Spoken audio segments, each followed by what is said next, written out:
ஆண்டவர் ஒரு இடத்துக்கு வர சொல்றாரு, கொண்டு வராருன்னா கொண்டு வர இடம் பாலும் தேனும் ஓடுகிற தேசமா இருந்தாலும் நீங்க யோர்தானை கிராஸ் பண்ண வேண்டி இருக்கும், வனாந்தரத்தை கிராஸ் பண்ண வேண்டி இருக்கும், எரிகோவை தாண்ட வேண்டி இருக்கும். இதையெல்லாம் தாண்டி வந்தாதான் பாலும் தேனும் ஓடுகிற தேசம் வரும். எடுத்த உடனே பாலும் தேனும் ஓடாது. அந்த பாலும் தேனும் ஓடுகிற இடம் வருகிற வரைக்கும் உனக்கு தேவையான மன்னாவை அவர் கொடுப்பார். உனக்கு தேவையான கண்மலை தண்ணீர் வரும்.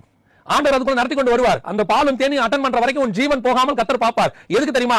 இந்த மன்னாவையும் இந்த தண்ணியும் குடிச்சிட்டு நீ வரும்போதுதான் உன் சொந்த தேசத்தினுடைய பாலும் தேனும் வரும்போது உனக்கு அது பெருசா தெரியும்.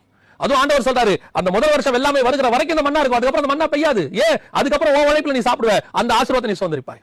நான் உங்களுக்கு சொல்லுகிறேன், உங்களுக்கு கர்த்தர் சொல்லுகிற இடம் ரிஸ்க் எடுக்கிற இடம் தான். கம்பி மேல நடக்கதான் கர்த்தர் சொல்றாரு உங்களை. நான் திருப்பியும் சொல்றேன், கர்த்தர் உங்களை கடினமான பாதையில் தான் நடத்துகிறார். அந்த கடினமான பாதையில் நடந்து வரக்கூடிய அனுபவம் தான் பின்னாட்களிலே உங்களுடைய ஊழியமோ ஆர்கனைசேஷனோ எதுவோ எல்லாத்துக்கும் அதுதான் பேஸ், அடித்தளம். அது மேல நீங்க கட்டப்படும் போதுதான் அநேகருக்கு நீங்கள் சாட்சியாய் மாறுவீர்கள். அநேகர் வந்து உங்களை பாடமாய் படிப்பார்கள். அநேகருக்கு உங்கள் வாழ்க்கை பாடமாக மாறும். எடுத்த உடனே சொபிஸ்டிகேட்டட் லைஃப் அப்படி இறங்கும் போதே நான் வந்து இறங்கும் போதே யூடியூப்ல பாட்டு போட்டு ஒரு 10 மில்லியன் மக்கள் என்ன பார்த்து 2 மில்லியன் மக்கள் என்ன பார்த்து எனக்கு காசு வந்து நான் வந்து ஆடி கார்ல போறோம், அது இல்ல. அதை யார் வேணாலும் செய்யலாம். ஆனா இந்த அனுபவம் இருக்கு பாத்தீங்களா, கடந்து வந்து நாளைக்கு ஒரு ஜெனரேஷனுக்கு நீ பாடமா மாறீங்க தெரியுமா? நீங்க எந்த பாடமா மாறீங்கன்றது முக்கியம். ஒரு ஜெனரேஷனுக்கு நீங்கள் விசுவாசத்தை சொல்லிக் கொடுக்க போறீங்களா, இல்லனா ஒரு ஜெனரேஷனுக்கு சம்பாதிப்பது எப்படின்னு சொல்லிக் கொடுக்க போறீங்க?